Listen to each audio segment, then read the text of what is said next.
Have you ever had a brilliant idea and wondered why some startups just take off while others disappear?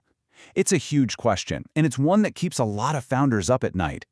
Well, today we're going to dig into the real, hidden reason why that journey can be such an uphill battle. Just let that sink in for a second. The real failure point isn't years down the road when the money's gone. No, it happens right at the very beginning, when all that hope and energy is still there. So, what on earth is going on? It's not always because the idea was bad or the founder wasn't passionate enough. There's a much quieter, almost invisible wall that stops so many talented people right in their tracks. We're going to break down what that wall is and, more importantly, how you can get around it. Okay, so let's start at the very beginning, with that big dream and all that energy. It's where every single founder's journey kicks off, full of excitement for what could be. Every founder knows this feeling, right? The late nights actually feel exciting. Every tiny bit of progress feels like a monumental win, and you are absolutely convinced your idea is going to change the world. Passion is the fuel, and at the start, that tank is overflowing. But then, reality sets in. And it doesn't come in with a bang. It's more like a quiet, crushing silence. You're putting in all the work, but it feels like you're just shouting into a void. And that's when that amazing passion starts to fizzle out and turn into pure frustration. And look, this isn't just some abstract theory. This was the actual real-life experience of Akash Devnath. He had the ideas, he had the drive, but he kept slamming into that same invisible wall. His story is the perfect example of this problem that so many people face. So, what was that invisible wall? Well, it's not what most people think. To really get it, we've got to bust a few of the most common myths about startups. It's so easy to blame failure on a bad idea or not having enough cash. But as you can see here, those things are really just the tip of the iceberg. The real problem, the massive issue hiding right under the surface, is isolation. Founders start out alone. And worse, they often end up staying that way. And this just lays it out perfectly. It's a complete domino effect. It kicks off with having no connections. Without a network, you can't build trust with potential investors or partners. And without trust, you're definitely not getting any funding.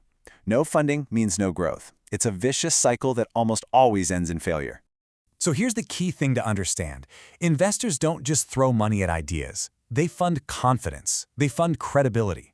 And that credibility, it's built through networks, through warm introductions. If nobody knows who you are, you're basically invisible. The problem isn't that there's no money out there. It's that you have no access to it. So after hitting this wall twice, Akash realized he'd been asking the totally wrong questions. All that frustration led to this one moment of clarity that changed everything, not just for him, but for a whole lot of other founders too. This question, right here, is the turning point. He stopped blaming himself and started looking at the system itself. Yeah, everyone's online, but nobody was really truly connecting for business. There just wasn't a focused place for serious people to find each other and collaborate. He figured out that traditional platforms are basically built for noise. It's all about getting attention, getting likes. But what founders actually need is the complete opposite. They need a true business ecosystem. So his solution, which he called BCO, was designed from the ground up for trust, clear goals, and real collaboration, not for popularity contests. And here's how he built it. It wasn't about posting your lunch. It was all about business intent. Profiles were structured, users were verified to build that foundation of trust, and you could actually filter to find exactly who you were looking for, whether that was a co-founder with a specific skill or an investor in your exact industry. Conversations could start with context, not just a random, awkward hello. Okay, so he built the system, great, but did it actually work? Akash decided to be his own first user, starting completely from scratch, just like any other founder would. Let's just remind ourselves of the old way for a sec. It was just this chaotic mess, right? Firing off cold emails that go into a black hole, pitching to people who couldn't care less, and chasing social media likes that never, ever turn into real opportunities. Just a whole lot of effort for basically zero results. Now, compare that to a smarter way. When you use a system that's actually designed for clarity and purpose, the whole game changes.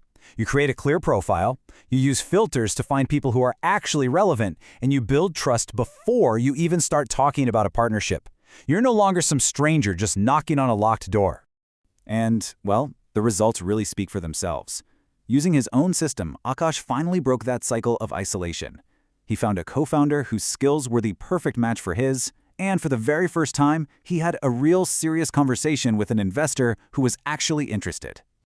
And this brings us to what is maybe the most important lesson from his entire journey. And it's a lesson that applies to literally anyone who's trying to build something from nothing. Here's the crucial takeaway. Akash's third attempt didn't work because he had a better idea. It worked because he was in a better environment. With a co-founder, with partners, with advisors. He was no longer like a single plant trying to grow in a tiny isolated pot. He was finally part of a thriving ecosystem. An ecosystem completely shifts your mindset from my company against the world to our community. It's all about finding ways to work together so everybody can grow. I mean, when the startups around you do well, the whole environment gets stronger, and that lifts you up too. If you remember one single thing from this, let it be this right here. Connections. Come before capital. The right people, a co-founder, a key partner. That's what makes an idea fundable in the first place. Focus on building those relationships first, and the money will follow. And this just sums it all up perfectly. You can't just sit around and wait for lightning to strike. The power is in your hands to start building that network, to create those opportunities for yourself, one meaningful connection at a time. So I'm going to leave you with this question. Your idea, whatever it is, it deserves a real chance. But you can't do it alone.